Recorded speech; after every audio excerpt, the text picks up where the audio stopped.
Welcome to As the Story Grows. I'm Brian Patton. Today we're joined by Heart of a Coward frontman Kaan Tassan. Heart of a Coward's new record, This Place Only Brings Death, came out last Friday on Rising Empire Records. Kaan talks about discovering nu metal and the transition into heavier music, moving to London to be involved in the music scene, how lockdowns nearly brought the band to an end, the journey of life that inspired the lyrics on the new album, and more. This Place Only Brings Death is an absolute banger start to finish, and if you like heavy music of any kind, make sure you add this album to your rotation. As the Story Grows is on Discord, Substack, and Patreon, 3 very different and distinct ways to get involved and show your support for the podcast. You could always leave a comment like Nothing to Fear did on YouTube for chapter 343 with John Ladd. Man, searching for Talbert Jensen takes me back. Great song. Leave your comment on your favorite podcast platform of choice, and I'll read it on the podcast. Enjoy today's chat with Kaan Tassan from Heart of a Coward.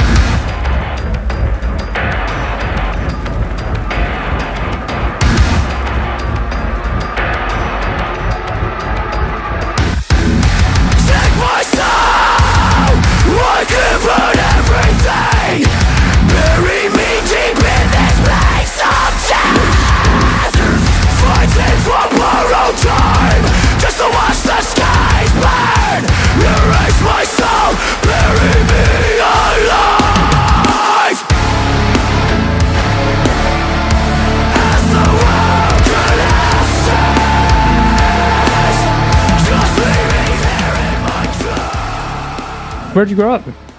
Where did I grow up? Yeah. Well, I was born in Turkey, in Istanbul.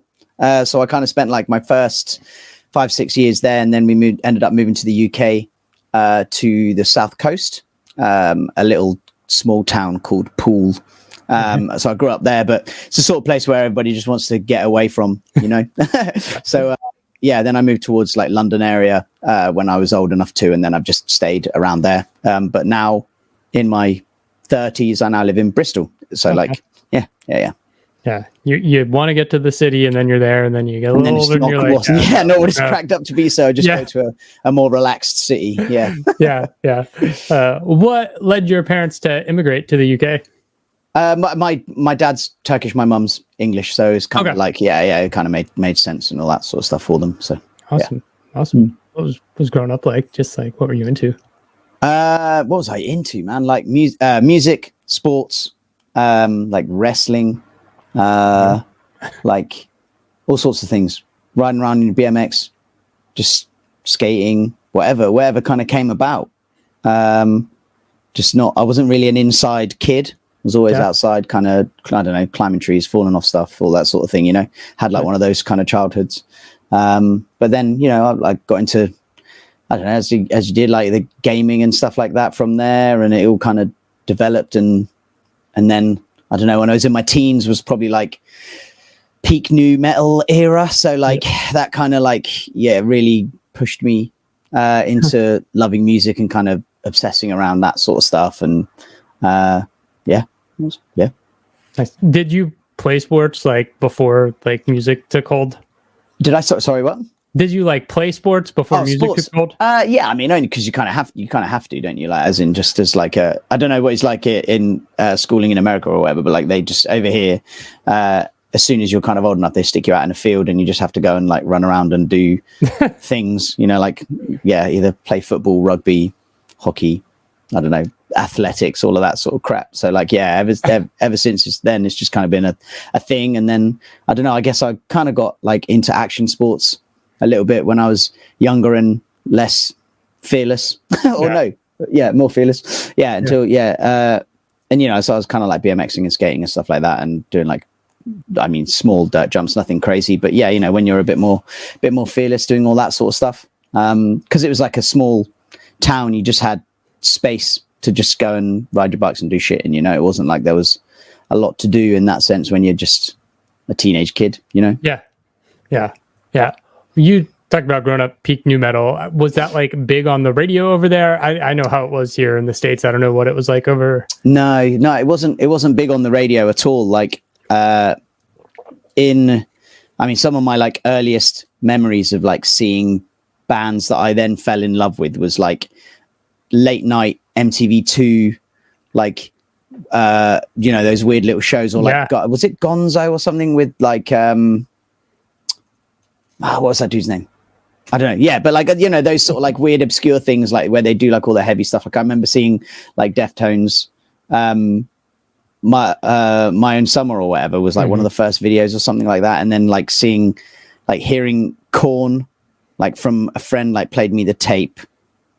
I don't know, man, it's a long time ago, but it wasn't on the radio as much then. You were very much trying to like we had like a physical like music shop called HMV or like Our Price and stuff, and you used to be able to go there, pick like the CD or the whatever, and then go and listen to it like at the little stand thing. And I just remember standing there for ages listening to Life is Peachy by Korn, just being like, this is the coolest thing, and then saving up your money and then going and get it, sort of thing, Nice.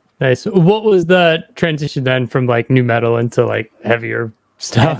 Well, I can remember exactly the band that made me progress, and that's a UK band called Sixth. I don't know if you know of Sixth. They're like they're over here. They're like the pioneers of kind of like progressive metal to an extent.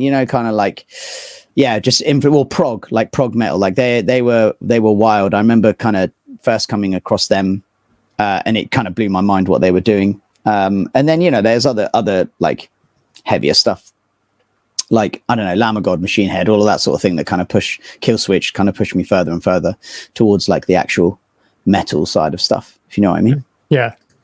What was the scene like in Poole and around there? Was there much anything happening, or was it just a zero? Wasteland? Absolutely zero. Like he had like, I don't know, fucking Big Dave's covers band that would be in the pub doing like, I don't know, fucking Bruce Springsteen and shit like that. Just stuff that like, you're just not the right sort of thing. But so that's why I pretty much had to just get away as soon as I could, pretty much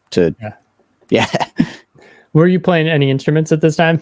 I mean, I can play guitar, I can play kind of drums, bass a little bit, and I can like mess around on the keyboard, but I never got to a stage where I was comfortable like playing in like a band or whatever. Do you know what I mean? I can like hold down a few riffs and just like jam out some songs or something like that, but I'd never, especially not now, like there's no way I could like actually play, for example, like a Heart of a Coward song at all. I can play a few riffs or whatever, but that's about it really. So no, but yes, if you see what I mean.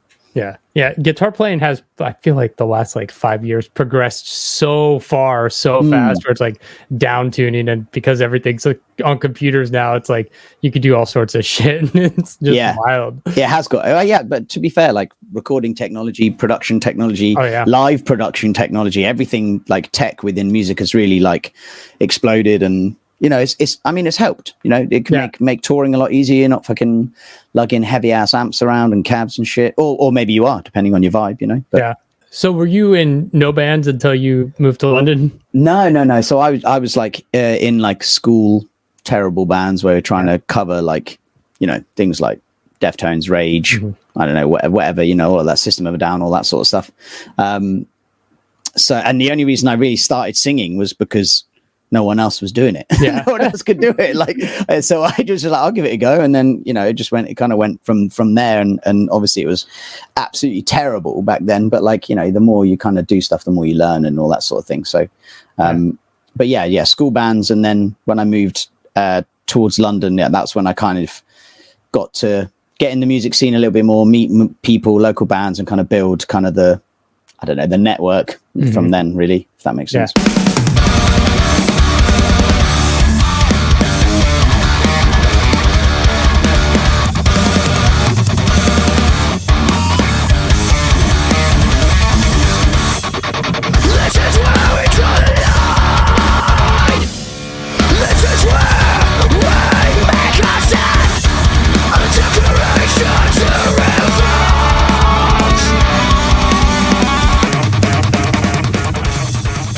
How'd you end up in No Consequence?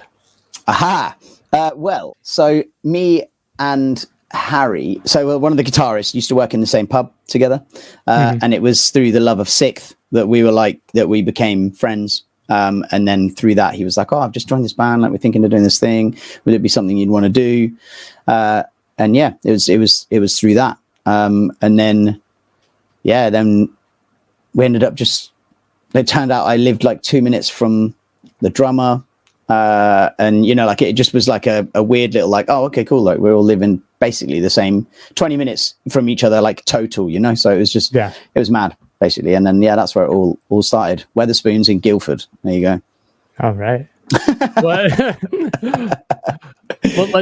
What led to that band disbanding? Life, I think, more than anything, like it's just one of those things where, we're still very, very good friends. Like I see the guys regularly.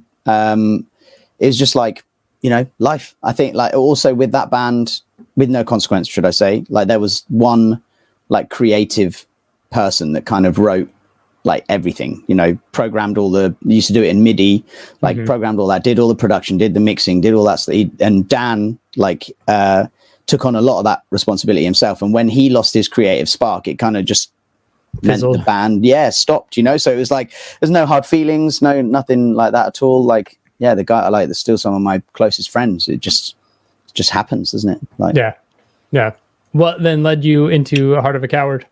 Well, at the time I was working within like the touring industry, like doing tour managing, merch, like driving bands, just doing whatever I could to kind of stay on the road and pay rent basically.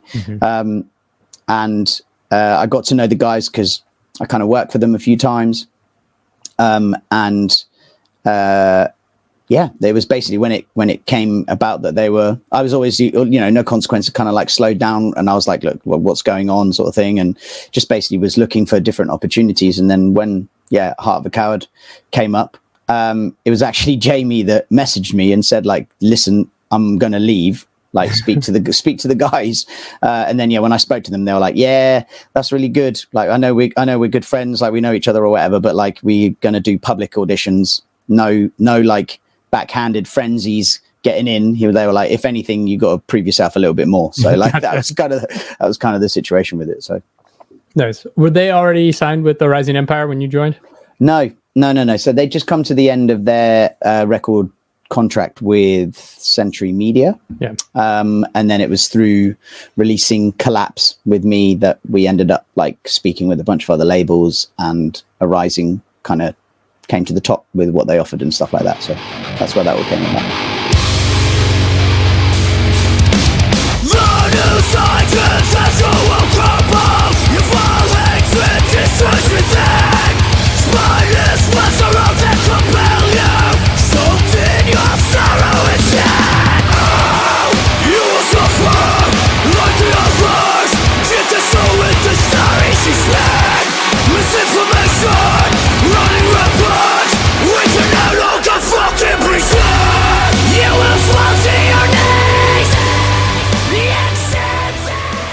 You guys released The Disconnect summer of 2019. That is correct.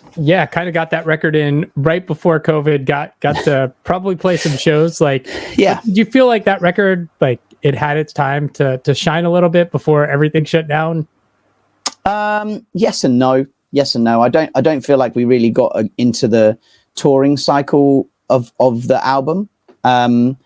So maybe it was like stunted in that sense, but like, there was, funnily enough, a song I wrote called Isolation, which is like one of the last tracks, maybe, or something like that. And that ended up getting like a bit of traction because of what everybody being locked out and stuff, So it's kind of like a weird, like I don't know, like a projection of what was coming. I don't know, and you can blame it on me or whatever. But so I don't know. Maybe probably did get a little, it didn't quite fulfill exactly what we wanted it to. I don't, but as it happens, like what can you do? Yeah. Like it's just one of those things. Like nobody knew what the fuck was going on, and it just, the world just stopped, didn't it? For way more than what everyone thought was going to be like 3 months. So yeah. At what point in there did you guys start writing a new record? Were there any talks of like we might never play again, or like? No, there really was. The pandemic was obviously rough for a lot of people. Like people have lost loved ones, all sorts of stuff like that, so it was a really bad time for everybody, and for the band especially. 3 of us were working within the music industry and events industry, and that just like collapsed. Everyone like lost their jobs, didn't know what was going on. Like it really, and we were literally on tour with a band called Monuments, like up until like the 8th or the 10th of March, and then the UK shut down on the 20th. Like it was like so, like it was intense. We just come from this high, like, and then everything just collapsed. And honestly, like it was a real time for Heart of a Coward. Like we were just questioning whether we actually wanted to do this. Was the industry going to come back? And it was only really until and also within that time, Steve, our guitarist, was also like having his own like problems, because he also worked in music, having like major ups and downs with what was going on and the uncertainty. And he basically decided he didn't want to come back, which is absolutely fine, like, for whatever his reasonings were. So, that was another thing, like, are we going to find someone that fits? Is this going to work? Do we want to do this all over again, sort of thing, But ultimately, we came through the other side. We found Dan Thornton. He's an incredible musician, not just an incredible guitarist. And he really brought, like, just from the first demos, from speaking to him, he understood what Heart of a Coward was about. And he kind of just offered a different approach to kind of what was done before. Because one thing I will say about the Disconnect, for me looking back at it now, like, I'm super proud of it. I love that album, like, and what it achieved and stuff. But it's very much like the old Heart of a Coward sound, with me kind of like trying to figure out where I fit within that, Yeah. And there's certain songs that are just like bang on, and then there's other ones that just don't quite get there. Looking back at it now, like at the time, we were all vibing with it. But when you look, for hindsight's 2020, isn't it? So you kind of like, but now looking back at it, I just kind of realized that was a bit of a situation. And before we even approached writing this time around, we were like, look, there's a new vocalist, new guitarist, there's a whole new creative approach. Like, this is like Heart of a Coward 2.0, so it's a new change, but you're still leaning on the old stuff, but it's just like bringing in new elements to try and like change the band and progress the band, really. And I feel like we really nailed that with this album. I feel a lot more embedded now, if that makes sense. Yeah. You guys had to sit and like figure each other out instead of learning on the fly. Yeah.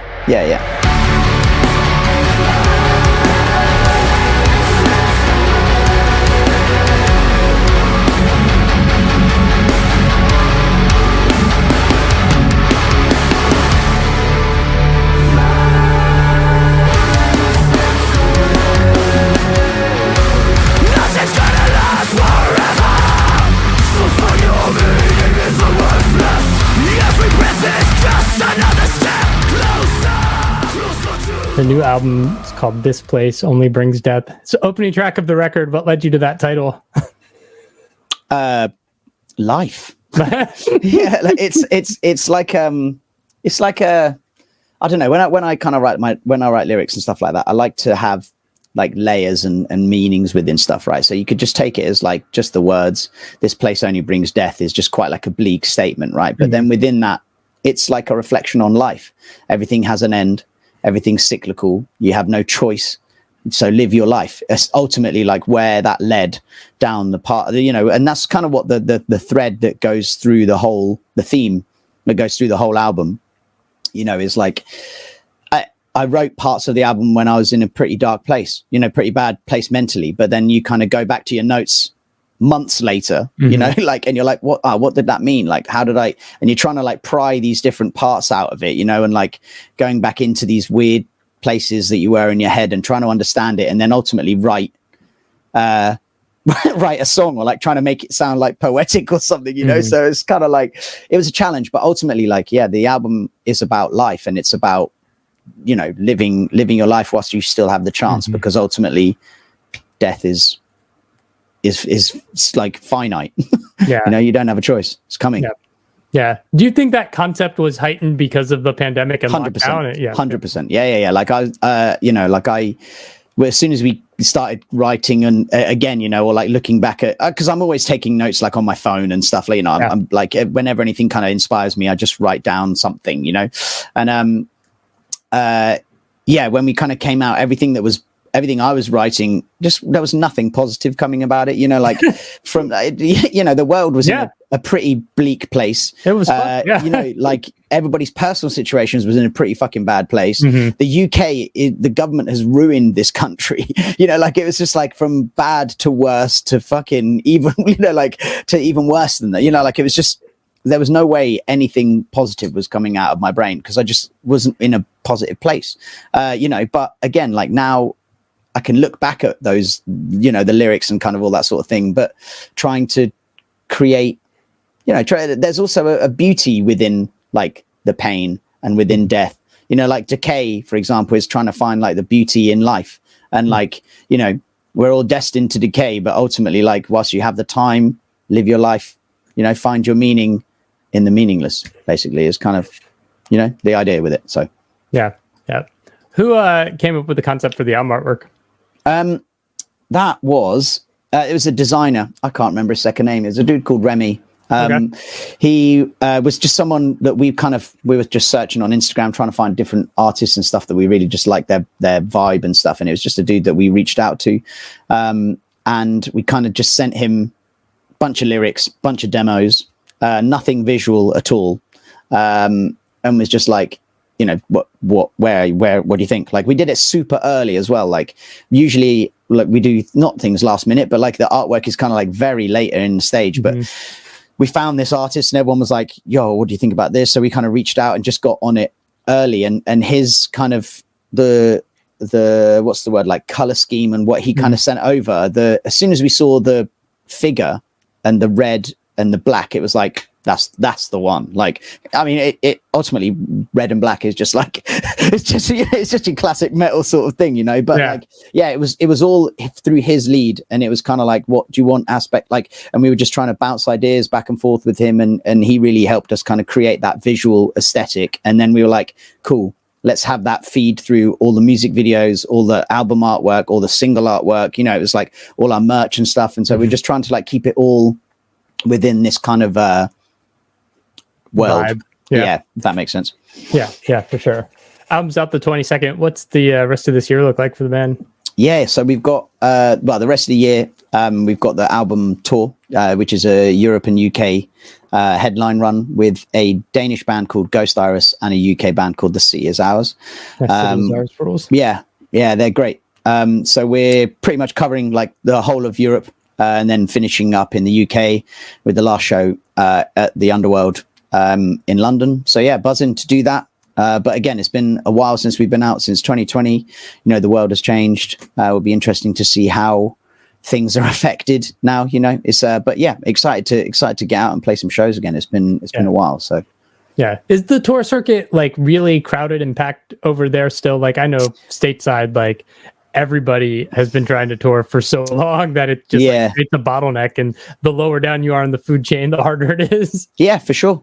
Yeah, I mean, it's always been a struggle, you know. It's never been easy. You don't just turn up to a venue and it sells out, you know. It's kind of like, you know, but yeah, for sure. Like, everybody's still, you know, there's still a backlog on venues, and still, you know, tours getting rescheduled, or like, you know, for whatever reason they get postponed through illness or visa problems, you know.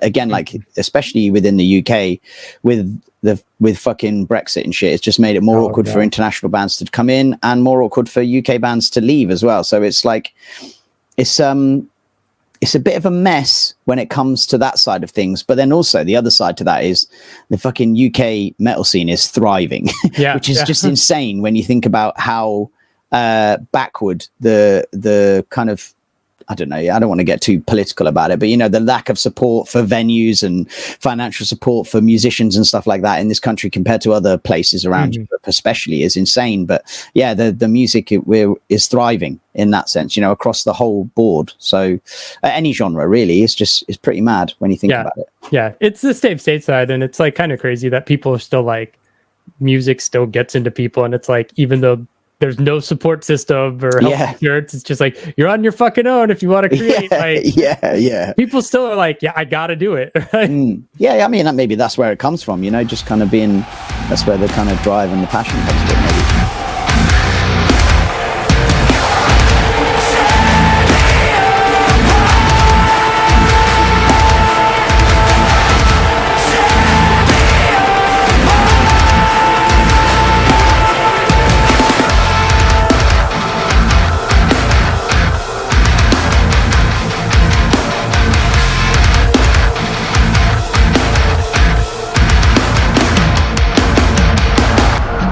Thanks for listening to As the Story Grows. Our intro music was written and composed by Jeremy Hunt. The As the Story Grows theme is by Bob Nana. If you like what you hear, subscribe wherever you get your podcasts and give us a rating and review. If you'd like to support the show financially, you can join us at patreon.com/asthestorygrows. Be a part of our community and join the ongoing conversation over on Discord. If you enjoy this episode, share it on social media with your friends. Much appreciated, and thanks for listening.